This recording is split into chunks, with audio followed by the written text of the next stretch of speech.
자, 오늘은 다니엘 23번째 다니엘 총정리입니다.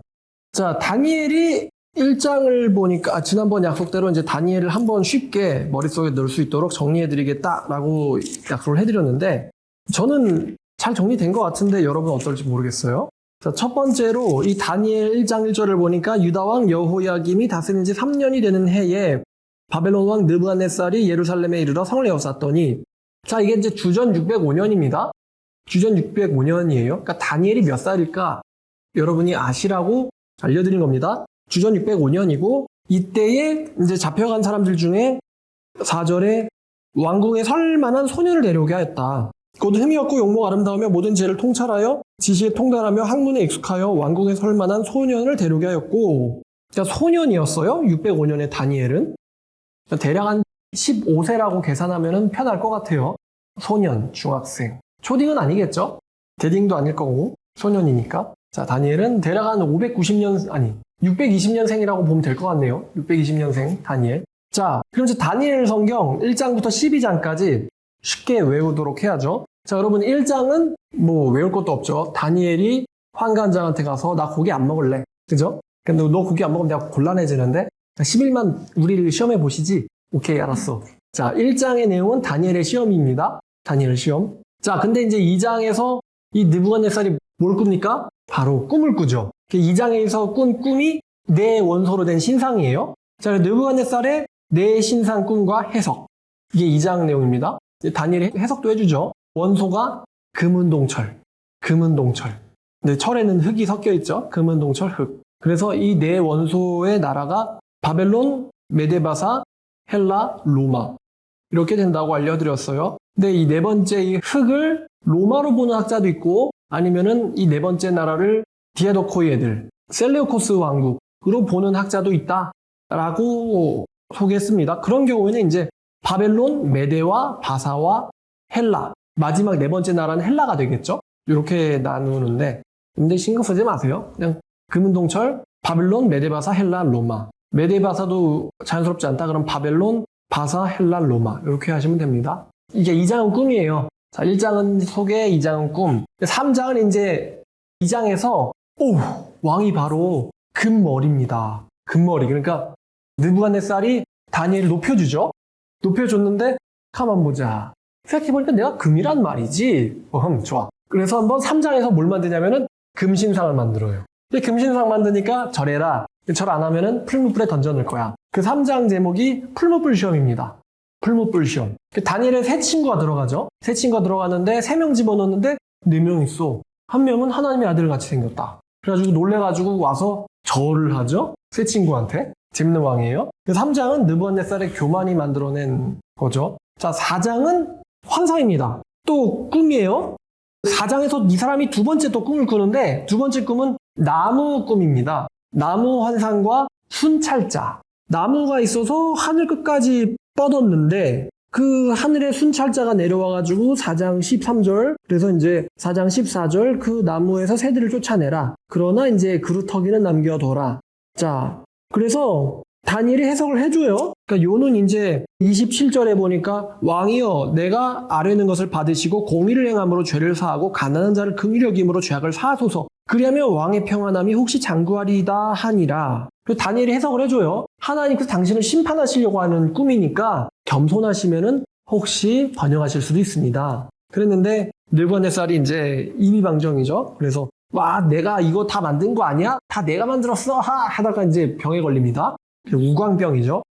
우광병, 소처럼 되는 병이에요. 우광병에 걸려 있다가 이제 다시 고쳐지죠. 7대를 지내서 고쳐지고 나서 그 다음에 이제 느부갓네살이 하나님을 다시 찬양하고 회개하죠. 자, 그래서 4장은 나무 환상과 순찰자입니다. 자, 5장은 외우기 쉬운 방법이 있는데 이게 뭐냐면은 6장에서 메대 사람 다리오가 시작된다는 거죠. 그럼 5장은 바로 이제 벨사살 끝장입니다. 벨사살 끝장. 그래서 유명한 말이 메네메네 데겔 우바르신. 메네메네 데겔 우바르신. 여기서 이제 벨사살이 결국 5장에서 죽임당하죠. 자, 그 다음에 이제 6장은 말씀드린 것처럼 메대 사람 다리오의 통치입니다. 근데 메대 사람 다리오 통치하자마자 뭐가 문제냐면은 이제 다니엘이 고관들한테 질투를 받아가지고 사자굴에 들어가게 됩니다. 사자굴에 들어가요. 그래서 6장은 메대 사람 다리오의 통치, 그 다음에 사자굴 시험. 이게 6장 내용입니다. 자, 그 다음에 이제 다니엘이 거기서 이기죠. 이겨서 자기를 모함했던 사람들이 오히려 사자굴에 들어가게 되는 역전승을 합니다. 자, 이제 다니엘의 대적이 사라졌어요. 자, 메대 사람 다리오의 통치하는데, 그럼 지금 다니엘 나이가 몇 살입니까? 이때가 538년이면은 다니엘이 620년도생이라고 했을 때 거의 82세? 그죠? 82, 3세쯤 됩니다. 이제 이쯤 되면 쉴 때가 됐죠. 그래서 이제 다니엘이 드디어 이제 모든 환난과 시험을 다 이기고 편안해졌을 때 7장에서 뭘 보냐? 바로 이제 환상을 봅니다. 7장 환상은 네 짐승 환상입니다. 네 짐승 환상. 언제 보냐면 벨사살 원년이네요, 근데. 그래서 다니엘이 82세 때 본 환상은 아니고, 그러니까 지금 순서가 6장까지는 다니엘이 겪은 일을 순서대로 가고 있고, 근데 환상은 뒷부분으로 밀려나 있어요. 7장은 언제 봤냐면 벨사살 원년인데 대략 연도로는 549년쯤입니다. 549년에 벨사살 환상. 벨사살 때에 내짐승 환상을 본다 이겁니다. 벨사살 원년에. 그럼 내짐승 환상은 이제 짐승 4마리가 나오죠. 첫 번째는 사자, 두 번째는 곰, 세 번째는 표범, 네 번째는 정체 모를 무서운 짐승입니다. 그래서 해석 기억나세요? 곰에게는 갈빗대가 3개 물렸다. 이게 이제 페르시아에 대한 이야기죠. 그래서 페르시아가 멸망시킨 나라가 바벨론이랑 그다음에 메데랑 그다음에 이집트까지 점령했죠. 그래서 이 키루스의 호칭 중에 하나가 뭐라 그랬죠? 파라오라고 말씀드렸었어요. 참고로 여러분 혹시 그 알라딘 영화에서요, Friends Like Me라는 노래를 들어보면은 거기서 지니가 You are my boss, my king, my 샤 이러는데 여기서 샤가 고레스의 칭호입니다. 샤한샤의 샤를 가져온 거예요. 근데 왜 오스만 제국 사람인데 왜 페르시아의 왕의 칭호? 오스만 제국의 왕의 호칭은 뭐죠? 술탄. 그죠? 자파가 되려고 했던 술탄이었어요. 이렇게 연결돼 있구나. 그런 거예요. 7장은 내짐승 환상인데 그 2장의 내 원소로 된 신상 환상이랑 사실 내용이 똑같은 내용입니다. 처음에는 이제 느부갓네살이 꾼 거고 7장은 다니엘이 본 거예요. 그 짐승이 4마리. 그래서 이제 이 다니엘이 본 거는 내 짐승이 흥망성쇠하는 거랑 마지막에 이제 하나님과 그의 아들인 인자 같은 이가 통치하는 것을 다니엘이 봅니다. 하나님의 아들의 통치, 하나님의 아들의 세계 통치를 다니엘 7장에서 봐요. 그러니까 사실 다니엘서의 중심 주제는 하나님이 세계의 주인이다. 겠죠? 그러니까 4마리 짐승이 설치지만 이 4마리 짐승 다 불타오르는데 던져져요. 7장 11절. 그때 내가 작은 뿔이 말하는 큰 소리로 말미암아 주목하여 보는 사이에 짐승이 죽임을 당하고 그의 시체가 상한 바 되어 타오르는 불에 던져졌으며. 자, 여기서 이 4마리의 짐승이 결국에는 던져지고 하나님의 아들이 세계를 지배한다. 14절. 그에게 권세와 영광과 나라를 주고 모든 백성과 나라들과 다른 언어를 말하는 모든 자들이 그를 섬기하였으니. 그 7장의 내용이 이런 거였죠. 하나님이 세상을 통치하고 지배한다는 겁니다. 자, 그 다음에 이제 8장. 8장은 뭐냐면 숫, 양, 숫, 염소 환상입니다. 저는 8장이 잘 안 들어와요. 8장이 잘 안 외워져요. 그래서 잘 외워지는 게 있는데 바로 9장이에요. 9장이 다니엘이 회개하는 내용입니다. 다니엘이 회개해가지고 70일의 환상을 보는 거거든요. 이게 다리오 원년에 봅니다. 자, 그러면 7장이 내짐승 환상, 9장이 다니엘의 회개, 그 뒤로는 10장부터 12장까지는 쭉 환상이 나가요. 그러면 이제 양과 염소의 환상은 8장에 들어가야 된다. 이렇게 외우면 좋죠. 8장은 순양, 순염소의 환상. 그럼 순양이 뭐죠? 페르시아. 순양이 페르시아. 두 뿔 가진 8장 3절. 두 뿔 가진 순양이 샀는데 그 두 뿔이 다 길었으며 그 중에 한 뿔은 다른 뿔보다 길었고 긴 뿔은 나중에 난 것이더라. 그러니까 두 뿔이 뭐냐? 이 메데어 페르시아거든요. 근데 페르시아가 메데보다 나중에 출발했지만 결국 페르시아가 세계를 지배하잖아요. 그래서 긴 뿔은 나중에 난 뿔이다. 이게 이제 페르시아고, 근데 5절에 갑자기 순염소가 와가지고 양을 그냥 들이받아버려요. 그래가지고 이 순염소가 양을 결국 밟았고 8절에 5절에 두 염소의 두 눈 사이에는 엄청나게 큰 뿔이 있다 그랬어요. 그러면 이 염소가 뭐냐면은 바로 그리스거든요. 헬라, 그리스. 그래서 20절, 21절을 보니까 두 뿔 가진 순양은 메데와 바사 왕들이요. 털이 많은 순염소는 헬라 왕이요. 그 두 눈 사이에 있는 큰 뿔은 헬라의 첫 번째 왕이요. 누구라고요? 알렉산더 대제. 근데 알렉산더 대제가 자식한테 왕좌를 못 주죠. 그래가지고 갑자기 병사하는 바람에 그래서 이제 갑자기 8절에 보니까 큰 뿔이 꺾이고 대신에 현저한 뿔 넷이 하늘 사방을 향해 났더라. 그러니까 알렉산더 사후에 그 대제국이 4개로 쪼개지잖아요. 그거에 대한 예언이었어요. 8장 순양, 수렴소, 환상, 페르시아와 마게도냐. 근데 여러분 왜 마케도니아 제국인데 왜 그리스 헬라 제국이라고 하나? 여러분 원래 이 마케도니아 이따 설명해 드릴게요. 자, 그 다음에 이제 10장은 전쟁 환상. 10장부터 12장까지 쭉.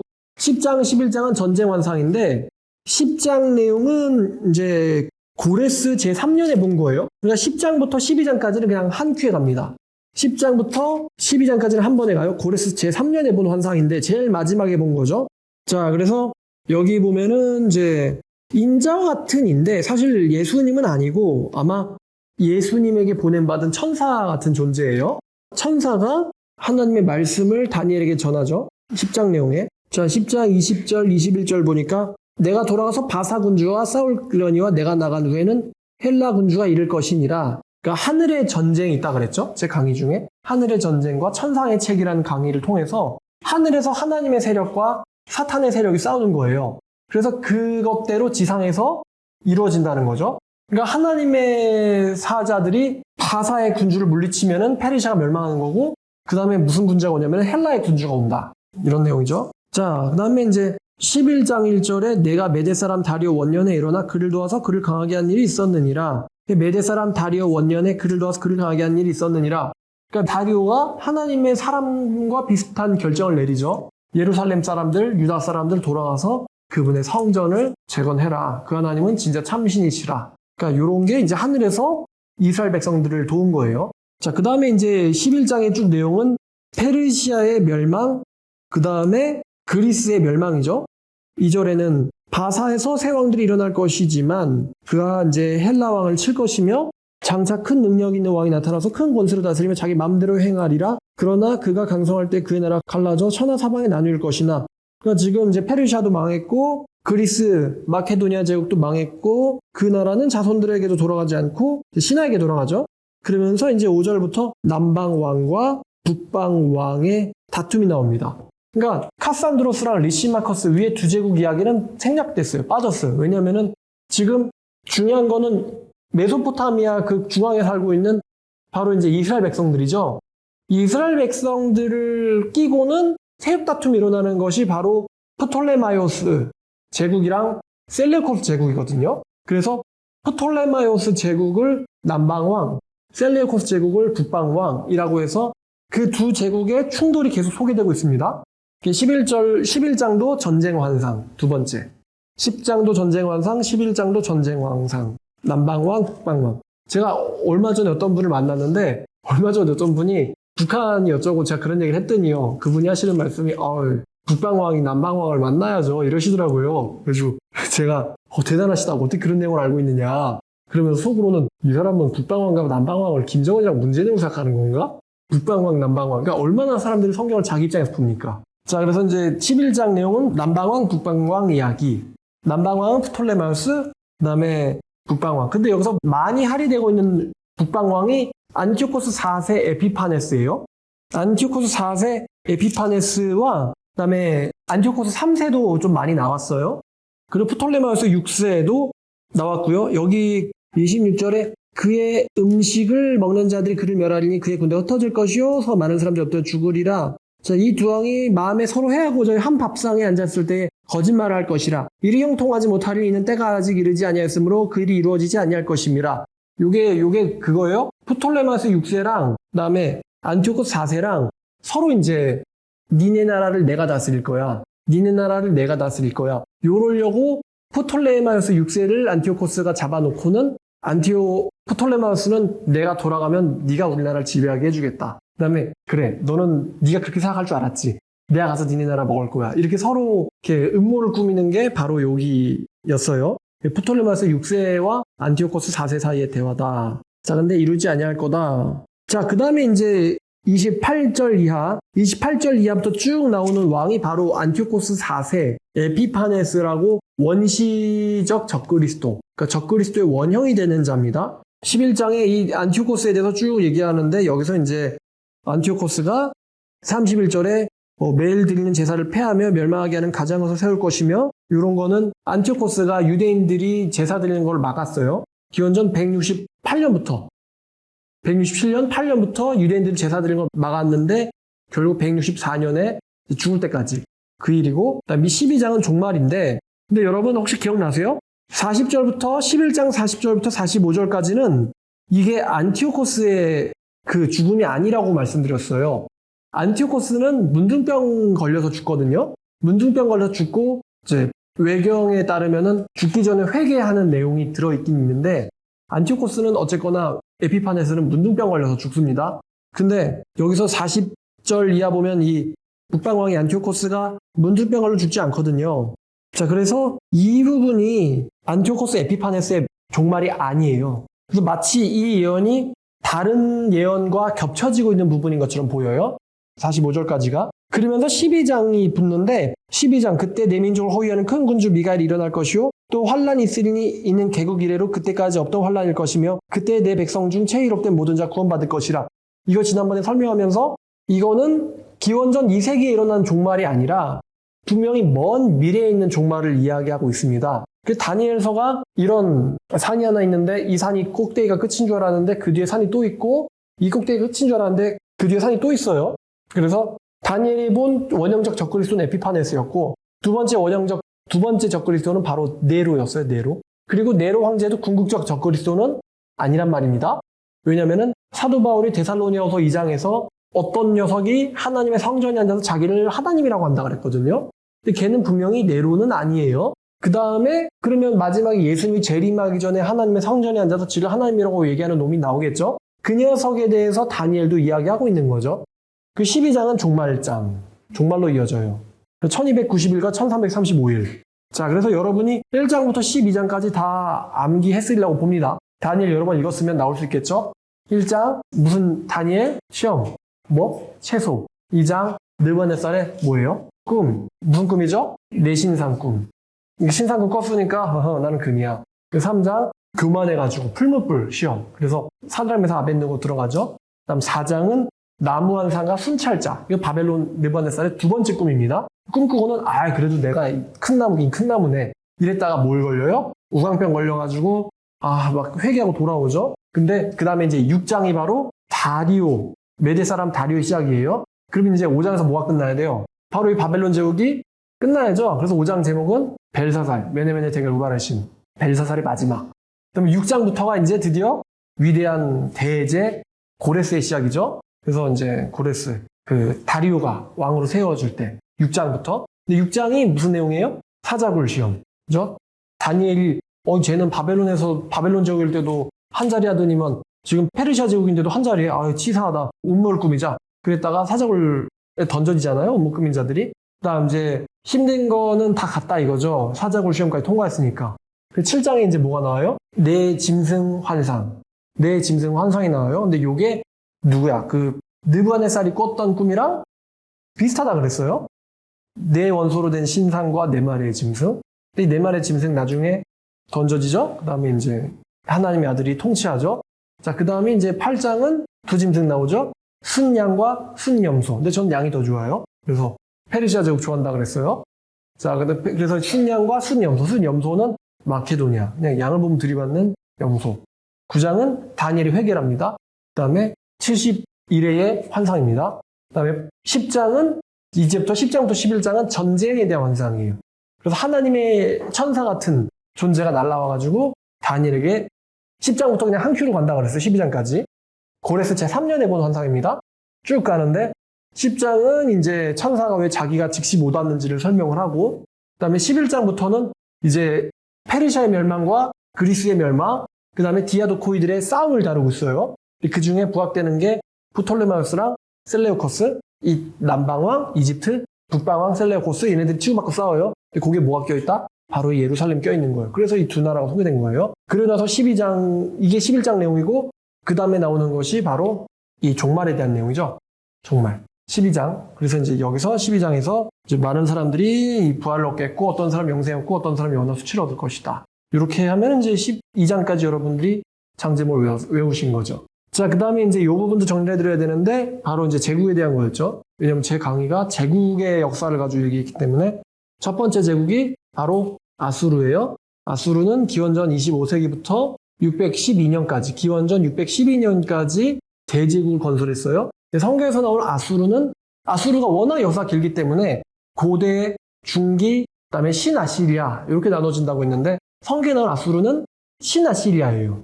그래서 기원전 25세기부터 612년에 멸망할 때까지. 근데 신아시리아는 아마도 10세기부터 이제 612년이니까 7세기까지죠. 7세기까지 맞죠? 612년까지 멸망한 내용을 다루는데 아수르의 특징은 이사시키는 거죠. 강제로 이사를 시켜줍니다. 그래서 피지배층에 대한 아주 잔인한 통치를 한 걸로 유명하죠. 강제 이주. 그래서 제가 웃기는 얘기 했었어요. 이스라엘 사람들 강제로 이주시켜 놓고는 바벨론 애들이 와가지고 여기저기 불러가지고 사마리아에 살게 하는데 자꾸만 사자가 나타나서 사람들을 물어 죽이는 거예요. 그러니까 아수르 왕이 야, 그쪽 땅에 신 좀 믿어봐라.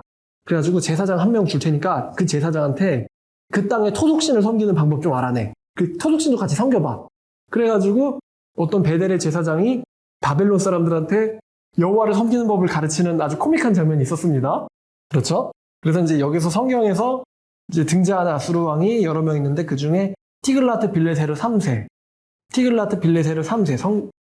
근데 이제 성경에서는 디글랏 빌레셀.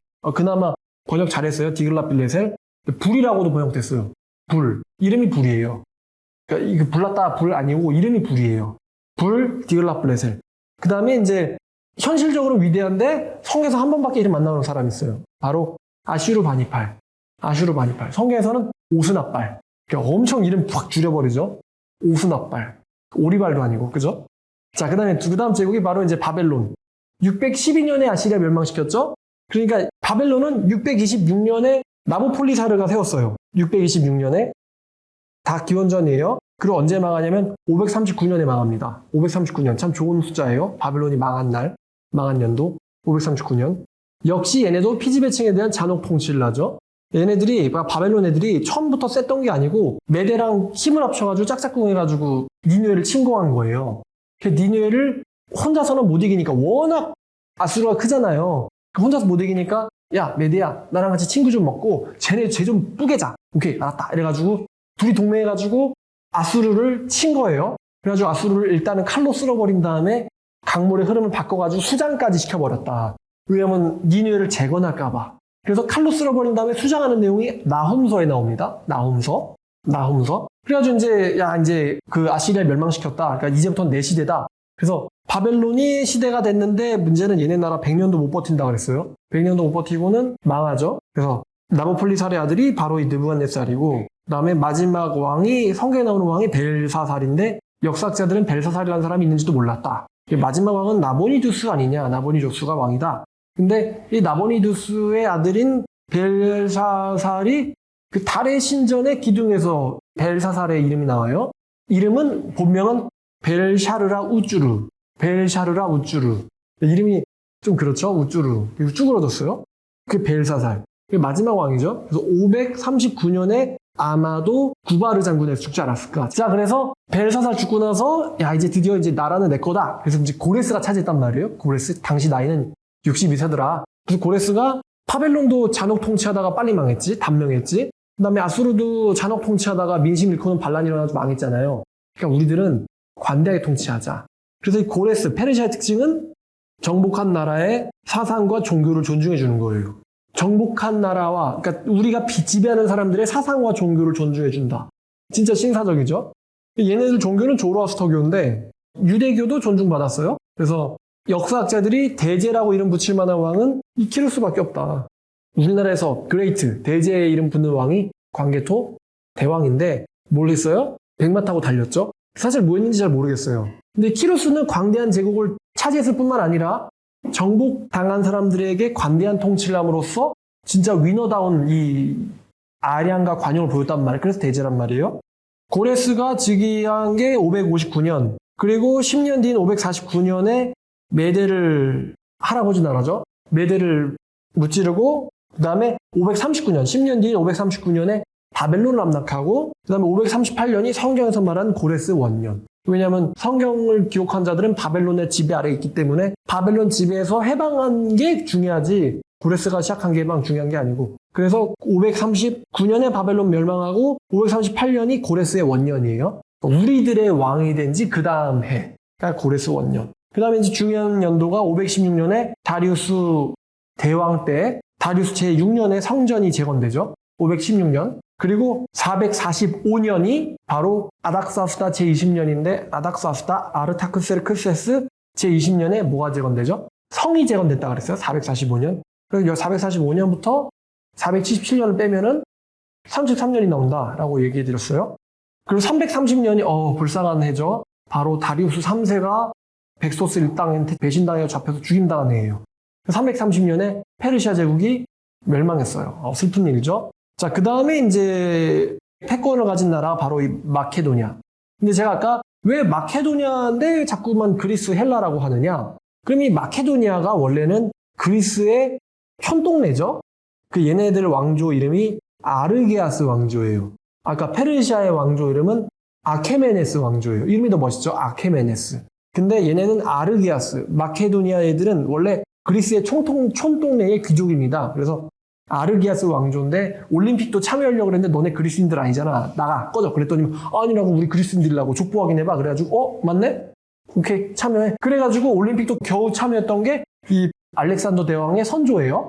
자 근데 이제 그리스 애들 우리들은 진작부터 민주정치를 하고 있었는데 이 촌동네들 야 너네들은 촌동네잖아? 그냥 무시했단 말이에요. 근데 우리들이 무시하던 애인데 갑자기 커지더니만 우리들을 지배하기 시작했어. 그래가지고 마케도니아 애들, 촌동네 애들이 커져가지고 그리스를 지배했는데 바깥에서 보기에는 야 그리스 쪽 애들이 굉장히 세잖아. 그래서 그리스 제국, 헬라 제국이라고도 표현하는 거예요. 근데 그리스 촌동네 마케도니아 제국이었단 말입니다. 그래서 마케도니아 제국이라고도 하고 그리스 제국이라고도 하고 또 헬라 제국이라고도 하는 거예요. 사실 같은 제국이에요. 자, 근데 얘네가 바로 이제 이 마케도니아가 기원전 700년부터 310년까지 통치했습니다. 그러니까 꽤 오랫동안 왕이었는데 310년이라는 거는 330년에 페르시아 멸망했잖아요. 그러니까 페르시아 멸망시키고 얼마 안 돼가 죽었다는 거예요. 그래서 알렉산더 대왕이 겐지스강을 막 보고는 요절하죠. 그러고 나서 아들을 낳았는데 그 아들과 아내 록사나 싫어요. 록사나 암살의 여왕. 근데 이 록사나 암살의 여왕도 카산드로스한테 암살당하죠. 그러면서 완전 멸종이 당해요. 310년에 멸망합니다. 그때부터 이제 마케도니아의 카산드로스, 터키의 리시마커스, 이집트의 프톨레마이오스와 메소포타미아의 셀레우코스 이 네 개로 쪼개져가지고 죽으라고 싸우죠. 그런데 이 네 제국 뒤에 큰 용이 숨을 쉬고 있었으니 바로 로마예요. 여러분이 지도를 보면은 그 이스라엘에서 이제 카메라 보니까 이쪽이죠. 이스라엘에서 이렇게 막 반달처럼 이렇게 올라오는데 위에 터키고 여기가 이제 마케도니아란 말이에요. 마케도니아 보면 여기 이제 삼지창처럼 생긴 땅이 있어요. 진짜 삼지창처럼 생겼어요. 근데 그 뒤에 볼록 튀어나온 땅이 또 있는데 바로 거기에 로마가 있어요. 그러니까 역시 앞보다는 뒤를 조심해야 돼요. 우리는 앞에 있는 애들만 우리는 페르시아가 점령한 지역 점령하자 그랬는데 뒤에 더 무서운 애가 있었던 거예요. 바로 로마. 로마애가 커지더니만 야금야금 접수하고는 마지막에 프톨레미랑 셀레우코스 두 개 남겨놓고는 제일 늦게까지 버틴 게 그래도 프톨레마이오스예요. 프톨레마이오스 왜? 로마에서 반달 모양으로 돌면은 제일 끝에 있으니까. 그래서 프톨레가 제일 많이 버티는데 마지막 왕이 여왕 클레오파트라 7세. 그래가지고 얘가 누구를 꼬셔서 사귀어요? 악티우메전 옥타비아누스의 라이벌이었는데 갑자기 저도 기억 잘 안 나네요. 자 그래서 그 악티우메전에서 클레오파트라랑 짝짝꿍한 걔를 무찔러버리고는 옥타비아누스가 이기죠. 그래가지고 이 녀석이 성경에 나오는 옥타비아누스, 문어에서 개명을 하죠.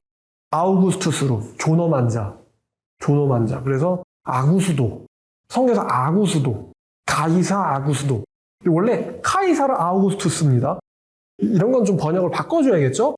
영어로도 카이사르 아우구스투스라고 되어 있어요. 근데 우리나라 성경이 왜 이렇게 번역을 한 거지? 가이사 아구수도. 되게 진짜 멋이 없죠? 아구수도가 호적하라 그래가지고 예수님의 어머니 아버지가 호적한다고 베들레헴으로 갔죠. 그래서 가는 바람에 거기서 이제 애를 즉 뭐죠 이거? 원정 출산. 원정 출산했죠. 그래서 베들레헴 출신인데 사실은 나사렛 가서 살잖아요. 그래서 이제 예수님 당시에 왕이 바로 티베리우스인데 디베리오라고 이름도 줄여버렸고, 그 다음 왕이 칼리굴라는 성경에 안 나와요. 그 다음 왕이 클라우디우스인데 글라우디오. 그래가지고 이제 바울한테 유대인 추방령 사도행전에 나오죠. 그 다음 왕이 바로 이제 네로. 그 다음 왕이 오토갈바 비델리우스. 그 다음 왕이 베스파시아누스. 그 다음 왕이 티투스. 그 다음 왕이 도미티아누스. 이렇게 그냥 쭉 외울 수 있다 그랬어요. 자, 그래서 다니엘서 10장과 11장은 프톨레마이오스 6세와 안티오코스 4세 에피파네스 사이의 갈등을 다루고 있습니다. 그리고 12장은 여러 시대의 종말을 한 편으로 겹쳐서 보여주는 장이 바로 다니엘서 12장입니다. 이렇게가 이제 다니엘서 끝이에요. 근데 이 다니엘서가 여운을 남기죠. 어떤 여운이냐면은 이 2장과 7장 환상에서 네 번째 제국이 로마를 가리키는 것 같은데, 여러분 로마를 제가 설명할 때 로마가 7개의 언덕 위에 건설되었다고 얘기했어요. 왜 언덕 위에 건설했냐면은 일단 이때는 로마가 약했거든요. 그래서 침공당하기도 어렵고 내려가서 때리기도 좋고, 그래서 그 한 번은 또 언덕 하나 붙잡고는 막 개기고 농사하고 그랬던 적도 있다고 제가 얘기했었어요. 7개의 언덕의 이름도 소개를 해드렸는데 아벤티누스, 카일리우스, 팔라티누스, 에스키리누스, 카피톨리누스, 비미날리스, 퀴리날리스예요. 혹시나 로마 여행 가시면은 7개의 언덕의 지명을 볼 수도 있어요. 이거 알아놓으면은. 근데 여러분, 제가 이거를 왜 알려드리냐면요. 그 로마에서 끝나는 것 같은데 바로 이 로마로부터 시작되는 게 바로 요한계시록이기 때문이에요. 요한계시록 17장 9절을 보면요. 17장 9절. 지혜 있는 뜻이 여기 있으니 그 7머리는 여자가 앉은 7산이요. 그죠? 정확하게 지금 로마를 언급하는 거예요. 지혜 있는 뜻이 여기 있으니 그 여자가 앉은 7머리는 로마요 라고 이야기하고 있는 거예요. 지금 이 성경은. 로마라는 말 쓰기 싫어서 7 언덕이라는 말을 하고 있는 거예요. 7산이요. 또 7왕이라.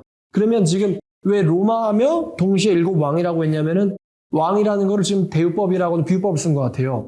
그래서 7제국이다. 5은 망했고 애굽, 아수르, 바벨론, 페르시아, 헬라는 망했고 하나는 아직 있고 하나는 아직 이르지 않았으나 잠깐 동안 머무르리라. 그러면서 아직 오지 않은, 그러니까 지금 여자가 앉은 이 짐승, 음녀가 앉은 짐승이 뭐냐면은 크리스찬들을 박해하는 대제국을 가리키고 있어요. 크리스찬들을 박해하는 제국. 근데 로마란 이름 쓰기 싫으니까 로마 시대에서 7 언덕이라고 말을 바꾼 거예요. 그래서 여러분들이 이런 얘기하면 어떤 이단들이 아니 도대체 7 언덕이 저 이거 신천사한테 물어보고 싶어요. 야 7 언덕이 뭐야? 17명의 전도사야? 그럼 너네들 7명의 전도사를 언덕이라고 표현하니? 그지? 근데 걔네들은 이렇게 얘기할 수 있기 때문에 7 언덕을 우리가 외운 거예요. 로마가 7 언덕에 건설됐다는 거는 기독교 학자들뿐만 아니라 세계적인 세계의 역사학자들은 다 같이 동의하는 사실이에요. 로마는 7 언덕 위에 건설되었다. 그래서 7 언덕을 제가 여러분들에게 소개시켜드렸고 외워두라고 한 거예요. 쓸 일이 있을지 모르겠지만. 5은 망했고 하나는 있고 다른 하나는 아직 이르지 아니하였으나 이름은 잠깐 동안 머무르리라. 전에 있었다가 지금 없어진 짐승, 바로 이제 13장에서 첫 번째 짐승을 돕던 미혹하던 짐승이죠. 그 미혹하던 짐승이 7 중에 속한 자라 그도 멸망에 들어가리라. 8째 왕인데 그도 7째에 속한 자라 그도 멸망으로 들어가리라. 그러니까 이 종교적 지도자도 하나의 국가를 갖게 되는데 그도 멸망에 들어갈 것이다. 이렇게 성경은 이야기하고 있어요. 잠깐 드는 생각인데 여러분 그 바티칸이 하나의 국가인 거 알고 계세요? 바티칸이 하나의 국가예요. 그래서 8째 왕이다. 8번째 나라다. 그래도 여기서부터는 이제 믿거나 말거나죠. 근데 사실 바울의 예언에서 하나님의 상전에 앉아서 자기를 하나님이라고 주장할 수 있는 사람은 교황밖에 없어요. 전 지구에서. 개신교인 그런 사람이 없고 하나님의 상전에 앉을 수 있는 정통 카테고리 안에 들어있는 교황밖에는 없단 말이에요. 그래서 여러 종말론 예언과 겹쳐봐야 되죠. 계시록 해석할 때는. 우리가 어떻게 될지 교황이나 아니면은 이 여자가 짐승 앉았다 그랬잖아요. 그러니까 제국을 지배하고 있는 여자. 근데 이 제국이 마지막 제국이 뭘지 우리가 좀 주목해서 봐야 되는데 어떻게 될지 또 역사가 미래가 가까워질수록 더 선명히 드러나겠죠. 우리가 예수님 오실 때를 더 기다리자고요. 자, 그래서 마지막 한마디. 다니엘의 주제는 뭐다? 하나님이 세상의 지배자다. 하나님이 세상의 주인이다. 이게 바로 다니엘의 중심 사상이에요. 천상에서 하나님이 이기면은 지상에서 신자들이 이기고 천상에서 짐승이 잠깐 우세하면은 지상에서 신자들이 박해받아요. 하나님의 작정대로 이야기가 돌아가는 거예요. 자, 그래서 다니엘서 11장 36절 한번 보겠습니다. 다니엘서 11장 36절. 마지막 문장만 읽을게요. 다니엘서 11장 36절.